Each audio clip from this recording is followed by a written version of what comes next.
Hey, you're listening to J&K on Opinionated Creators, where we talk creative development on Tuesdays and everything nerd on Thursdays. Today we'll be analyzing Robert Downey Jr.'s Iron Man, taking a look at why this character was the best fit to start the MCU. So I wanted to start this off by looking at what's the best way you personally feel it is to start a franchise. Like, how do you feel the best way a franchise should start? I feel the best way a franchise should start.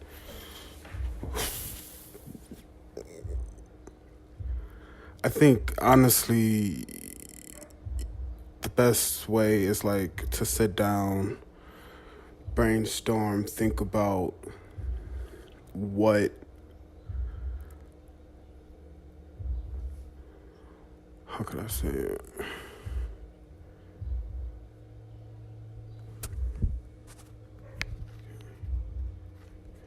Sit down, think about what appeals to the generation and the general population of today. Like what kids and just people in general are really into these days. Once you have that accommodated for, then I think that's like the first step in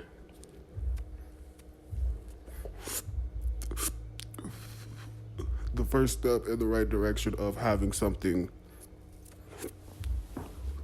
Tangible. tangible, yeah, to having something that people like me in our age group, like in our 20s, or my younger siblings who are 5 years younger to 10 years younger than me, even my grandma who, Okay, so do you think you can give like a brief like example? Like, okay, so like looking at Iron Man, why do you feel that Iron Man was for Marvel the best like film to choose of all their 10,000 plus characters? Let's toss out like the bankruptcy situation with Marvel having to put all their characters up for collateral. Let's toss that out. Let's toss out the business aspect of the decisions. Why would Kevin Feige feel that Iron Man as a character was the most important character for Marvel to focus on to start their franchise? personally, I think it's because even in his character, the writing of his character, he is really an underdog story. Like when you really sit back, yes, he was rich, he was famous, he had the ladies, but he really didn't have anything going for him before he donned the suit. He was depressed, he was an alcoholic and shit like that. And people are like that in real life. People get depressed. People are addicts. People are addicted to things that make them cope with life. Yeah, true. But I mean, like they never focused on Iron Man in that capacity. Actually, throughout his entire franchise, Yeah, that is true. they probably referenced Demon in the Bottle maybe once in Iron Man 2. Yeah, the whole party scene. But in my opinion, I think it's because he's grounded. If you look at all the 10,000 plus characters, he is the most grounded. He's more grounded than Captain grounded America. as you can be for a rich man getting in a suit of armor, flying in the air, and fighting the aliens and shit. That is true. That he is grounded. He is a very grounded character. And it's like, of course, if they had the X-Men or the Fantastic Four, they start the franchises off with those. But they didn't. So the best next option was probably the best bet for them anyways. It wasn't a A-list character. It was a character that wasn't even a B-list character. Yeah, it was a character that I feel that they were able to explore more, and Robert Downey Jr. explored that character exceptionally. Man. So, in what ways do you think Marvel focused on the Iron Man character? Like, how do you feel that Marvel focuses on character overall? Like you said, aside from the Demon in the Bottle aspect, because Marvel and Disney would have never gone that route, one thing that they weren't afraid of was honing in on his, what's the word I'm looking for? Like his flaws. One thing that I like that Marvel did about Iron Man is that they showcase his failures, but they also showcase him learning from his failures to better himself going Yeah. forward. Yeah, definitely. Take in Iron Man 1. I want to really just stay on this one film. Yeah. But take Iron Man 1, and you have Tony at the beginning of the film. He's portrayed as a billionaire. Shameless billionaire playboy philanthropist. Who likes to live life on the edge. And you see this in a multitude of different ways. He gambles, he drinks. He sleeps with multiple women. Exactly. And it's like Sometimes he at the same goes time. he goes in a war zone with limited protection. Even if it is like, you know, he only had what, if I'm remembering correctly, a bulletproof vest underneath his suit. It was like some And it was Stark design. chain link. Yeah, Stark it was a sleek tight vest. that he designed, a sleek tight bulletproof suit that he designed to go out into the trenches, and he got caught up in the trenches. Exactly. But one of the He wasn't accounting for that Jericho missile to land. no, That's for I damn sure. definitely don't think he was. One of the ways that I think Marvel focuses on characters is by accentuating, first by showing who the character believes they are, and then accentuating the flaw Right. within that character. Right. And the development of the character comes in the actual film in itself, where the Iron Man overcomes that. And in this film, and this I think is what makes the key to franchises. They kind of use like a TV tactic. They have like a secret little fourth act, and it comes within the resolution. The resolution for Tony in Iron Man 1 was Iron Man. Yes. But as we find out later on in his Superhero career. and in his films, the suit was just a crutch for Yeah. him. And this is even shown in Spider-Man Homecoming, where he's evolved beyond that crutch, now understanding that no matter where he's at, what the trench is, he can think his way out of it. Really, that was really what the whole. I would take it back to Iron Man 3. That's what that whole movie was about. Seeing whether did the suit make the man, or did the man make the suit? And definitely the man makes the suit, not always. Yeah, and that would complete his whole entire story arc, essentially, that Tony has fear, and in every appearance that he's shown to have, and even in Homecoming, it's always in a state of fear. He always is a man that acts out of fear until Endgame, where he didn't, and that was actually the first time in scene that he was just mad. He wasn't fearful. He even in Infinity War, I would argue that there was some underlining fear that he Definitely. had, because this was the moment. You knew it was, because in the scene where he convinces Strange to take the fight to Thanos, that was a decision made completely out of fear. In his mind, they had to drop on Thanos. So why not meet him in his court? Yeah. You know what I'm saying? Definitely. So one of the ways that I think Marvel focuses on character is that they know the benefits and the drawbacks of actually maintaining perspective. They know the difference between the audience's perspective, meaning what the audience knows, the information that the screenwriter wants to pass to the audience, versus what the character knows. And I think that's a big thing that, a lot of other studios miss when it comes to these films, and they're starting to get it now with some newer films. Yeah. But there is some slight miss, and I think that's partially because they didn't start off focusing on character. They showed who the character was, but did not show flaw within the character, so there's no growth. If there's no growth, what story is there? Right. You can have any type of villain and essentially challenge your character physically, but then if he's not challenging your character morally or mentally, or even spiritually, or spiritually in some cases, perfectly said, you miss a huge opportunity of your audience actually liking your character. Exactly. And this could happen to even the most popular of characters in our current history, as we've seen. Yeah. One of the things that I feel like is a huge drawback, which is, I think, one of Marvel's biggest problems, or rather criticisms that they get with their films, is with the villains. And I feel that this is a drawback to focusing on perspective. You focus on the main protagonist, knowing that the main protagonist is where the story is at. It's not where his villains are. The villains are just a chapter in his book. Take the Infinity Saga, for example. You have Iron Man introduced as a billionaire, and it takes his whole 3 movies to get past one flaw, and that was the suit. Yeah.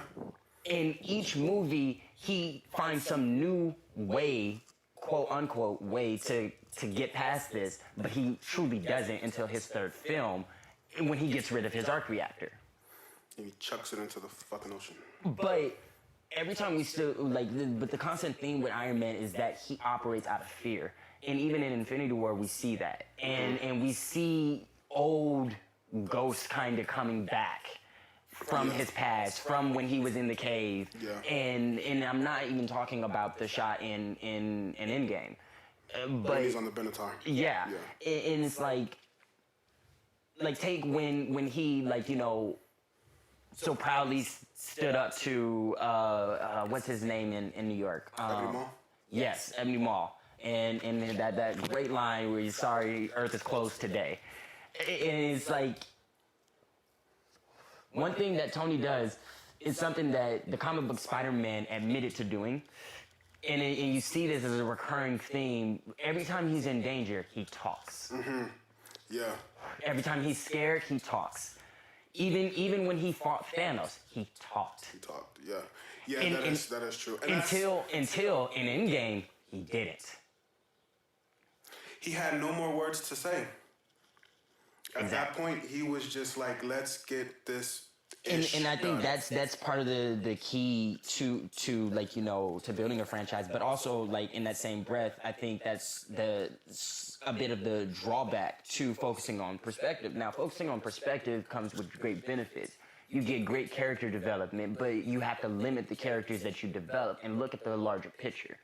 Marvel knew that their overarching villain was always going to be Thanos. In every little bit of movie that we get is just a glimpse of one perspective, one little page in the overall comic. That is true.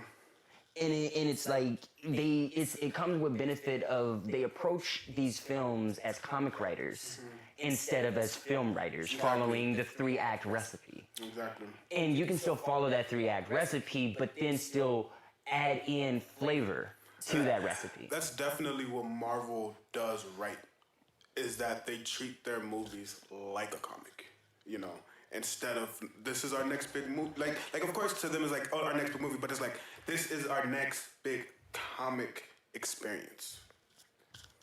And it's like they approach that with a single thought that this is a living, breathing world. Exactly. A living, breathing universe. And if this is a living, breathing universe, how would things be? And they established the rules in Iron Man with the most grounded character, so that when they introduce the next film, then your mind gets expanded just ever so little. Mm-hmm. With the Incredible Hulk. Yep. Which, let me add, I know that movie gets the flack, gets flack and everything to bring, but it's still one of my favorite MCU movies. I love that character model of the Hulk. Yeah. So, with differentiating between the audience's knowledge versus the character's knowledge, right, it's super important to basically remember that what you need your audience to know is different than what your characters know. Right. And oftentimes, your audience will know a lot more without you having to say it. because you showed it.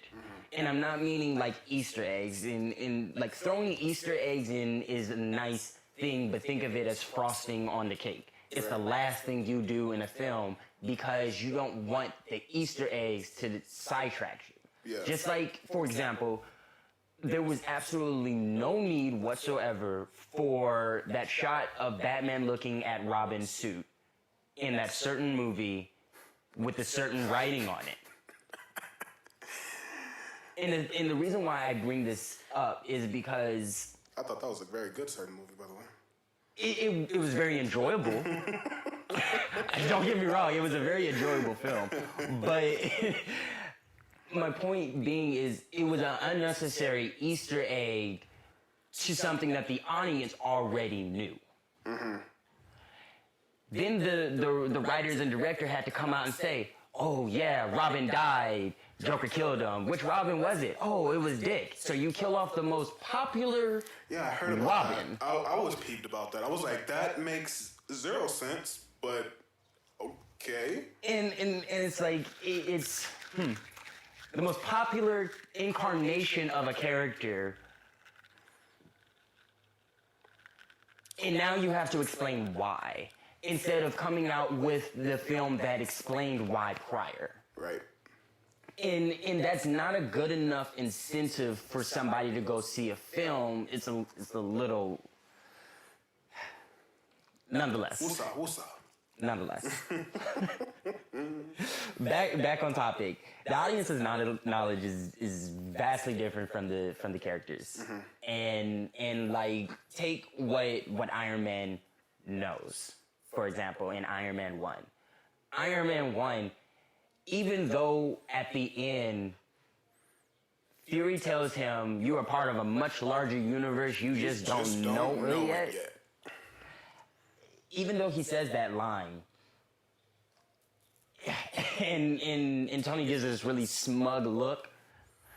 I think that look was just like more like, why are you This sitting is in my like chair? years before Avengers happens, Right. which means that he has no idea Hulk exists. He has no idea Thor exists. He does know Cap existed. He knows Cap existed, but he does not know that Cap has been thawed. Or is about to be thawed. I don't think he was. Or rather that was he's he- been found. Was he found in Iron? It was all in that week. That was Fury's big week. Holy shit. Okay, yeah, true. So it like comes with importance, like to know like the difference between what your audience knows and what your characters know, and then you exploit it. Okay. And that's how you further the development of your story in your audience's experience. Because you want your audience to find out new things almost in every corner. Yeah. And I think that's why people felt that Captain Marvel was a bit lackluster, because we knew so much going into the film. Yeah, that is The true. Skrulls, we knew the Skrulls existed. It was in the trailer. So it was like... There was nothing exciting about the space aspect because we got that from Guardians and Guardians 2. Exactly. And it's like a lot of the experience that we it was just knowledge that we were just getting, essentially. It was an information dump movie. Yeah. And I'm not bashing the movie. It was enjoyable was a still very in the enjoyable action movie, that yes. it had. But it was a lot of information, a lot like Thor 2. Which Yeah. was vastly not about Thor, but about the Reality Stone and having to come... and Yeah, and having to explain such a complex... whole lot of thing, exposition yeah. for this one MacGuffin. Yeah. So,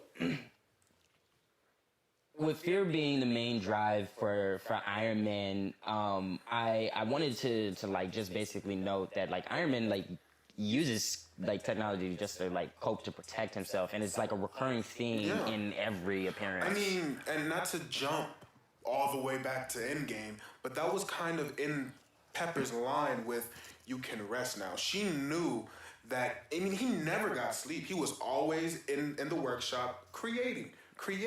Yep. I mean, one thing that I came to realize, he stated that we've seen in Iron Man 3 that he works when he's having a PTSD moment or he's feeling sad. Mm-hmm. He started building stuff at 6 years old. Yep. So he's been dealing with these problems since a kid. Yep. It's only expanded because of the events of MCU. It's only gotten worse because of the events of MCU. So Tony was always, you know. And this is like why like I wanted to like bring this up, because it's like Marvel finds multiple solutions to a single character flaw. And that is each movie. Yeah. And then they go to the next character. Yeah. That is true.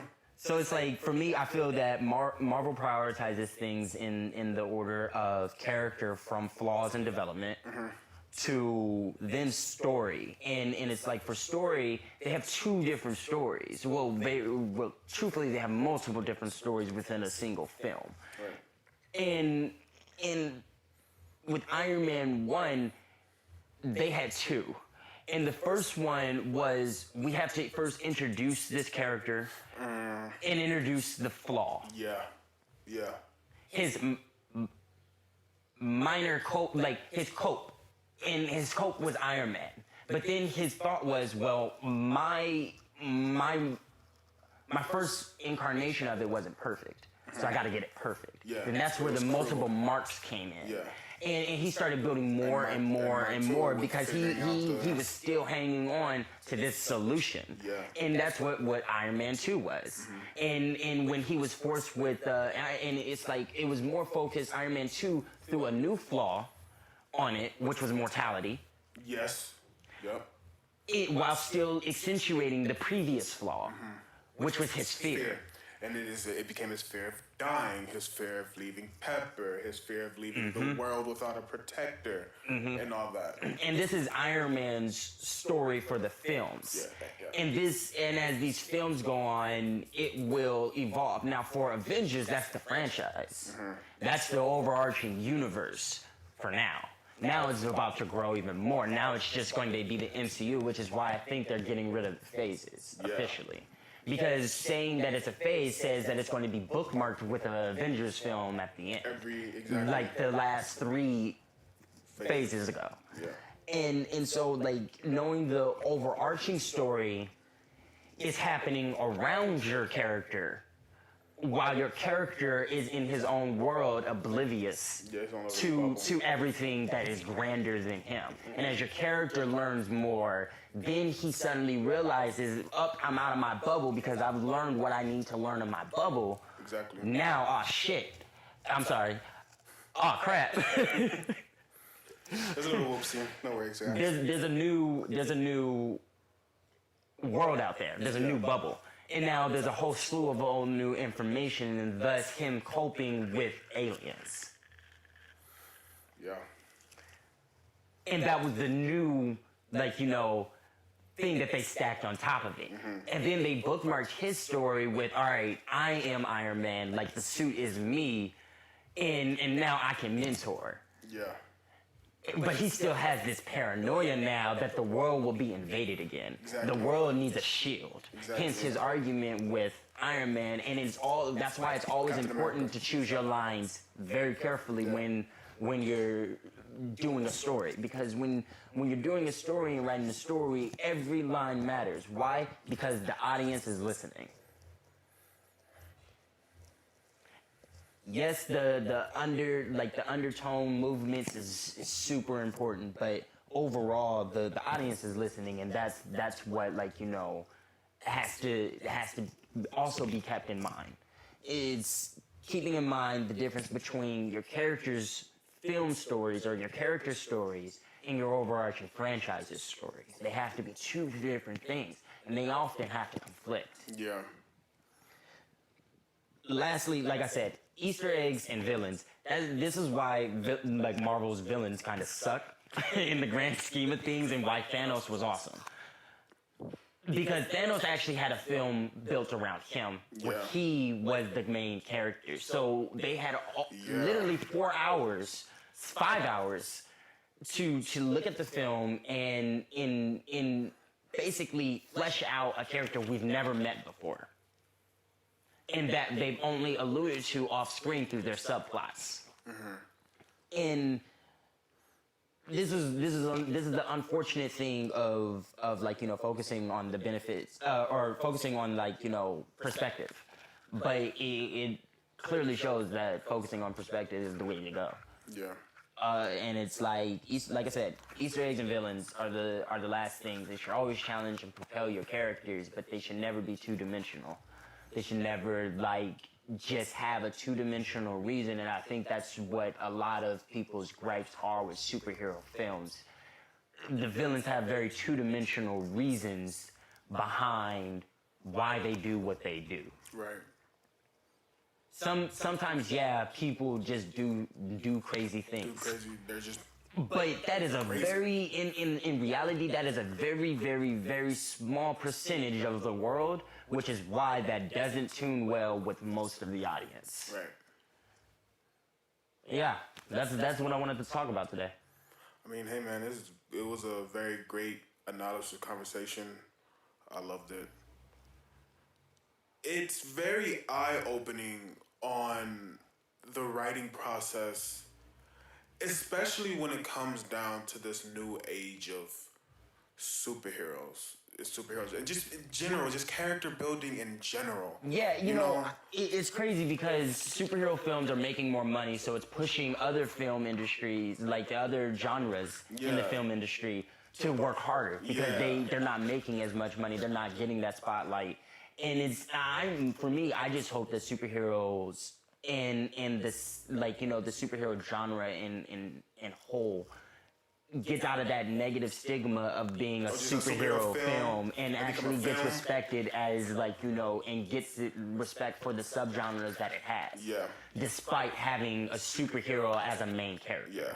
A superhero as a main character is an aspect of the film, it isn't the film. I mean, and it really goes to show that it definitely needs to get out of that stigma, because when people cry for a superhero, spoiler alert, that passed away, you know, however long he was on screen for, that just goes to show that it was some damn good writing. People connected with this character. It hit home.